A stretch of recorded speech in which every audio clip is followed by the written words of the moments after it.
Hello, friends. So regarding the Russia-Ukraine war, no major update had come out even after the election, as I mentioned to you before. Currently, the Russia-Ukraine war has essentially been put on hold. No major attacks are being launched, and both sides are merely managing the front line. They are essentially waiting for the actual U.S. elections to conclude and for the government to be finalized. Once that's done, strategies will become clearer. We've discussed various countries, including India and China, in this context. We touched on the impact on China, the relationship with Russia, the dynamics of Donald Trump's internal politics, and the potential changes in the U.S., even talking about the cabinet. Now, finally, the most important country we should discuss is Ukraine. There hadn't been any clear update on Ukraine, but now there's a clearer picture of what Ukraine's situation might look like post-elections and with Donald Trump's potential influence. The Biden administration, specifically Secretary of State Antony Blinken, has already made it clear that their primary objective is to provide enough aid to Ukraine so it can continue the war with Russia through the middle of 2025. Now, why did Antony Blinken make such a statement? The idea, likely coming directly from President Biden, is to supply enough funding, ammunition, and air defense systems so that Ukraine can prolong this conflict, effectively dragging it out until 2025. First, there's a considerable financial commitment. Almost $50 billion has already been sent, and when combined, the total could approach $100 billion. The remaining funds that are already sanctioned should reach Ukraine soon. Otherwise, they might be blocked by Trump. The first priority is money, followed by sufficient ammunition and air defense systems to sustain the conflict. Antony Blinken has also requested NATO countries to focus on supporting Ukraine by sending ammunition and mobilizing forces, aiming to sustain the war until 2025. The goal is to reach a point where, if negotiations or a peace deal takes place in 2025, Ukraine will be in a strong position. Now, observe the clear differences between the two administrations. The Biden administration wants to continue the war until 2025, whereas Trump has expressed that if he takes office, he will end the war through negotiation. Let's analyze this difference. If a peace deal were negotiated now, it would likely involve Russia and Ukraine meeting to reach an agreement. This would involve a status quo where each country would retain control of the areas they currently hold.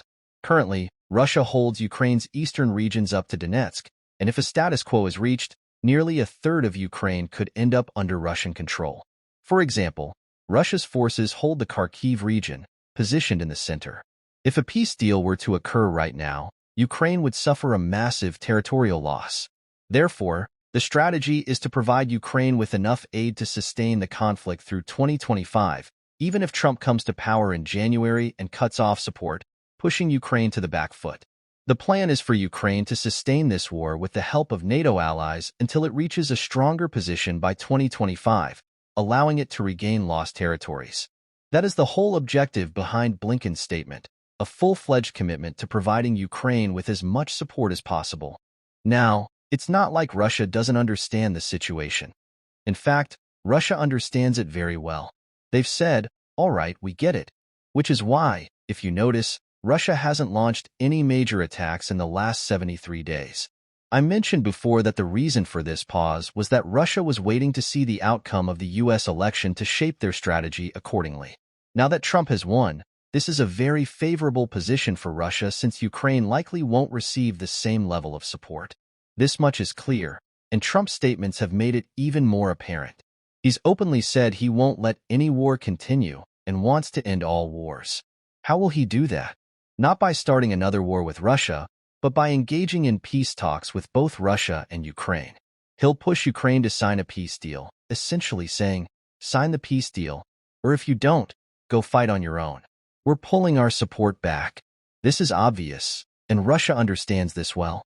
So, what is Russia doing now? They're going all in and have launched a full-scale attack on Ukraine.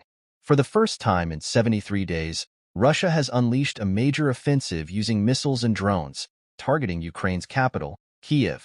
About a month ago, North Korean troops arrived in Russia. About 10,000 are reported to be there. They've been given training and have been briefed on the situation, with everything planned out.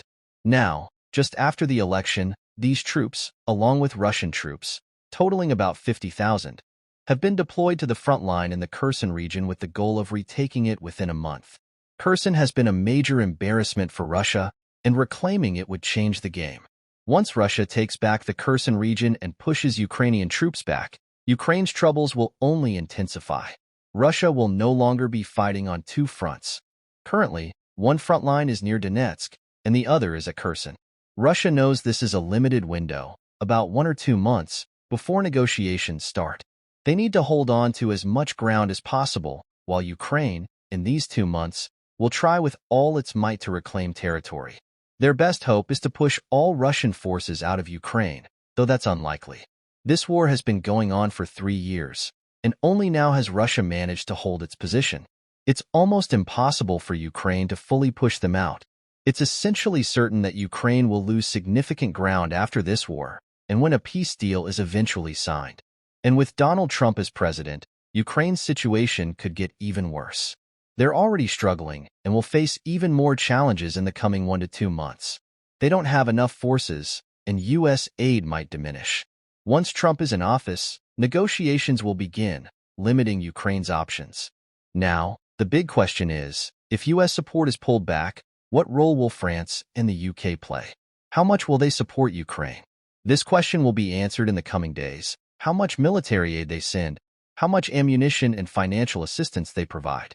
While the U.S. has given around $100 billion, the real test will be how much support comes from these allies.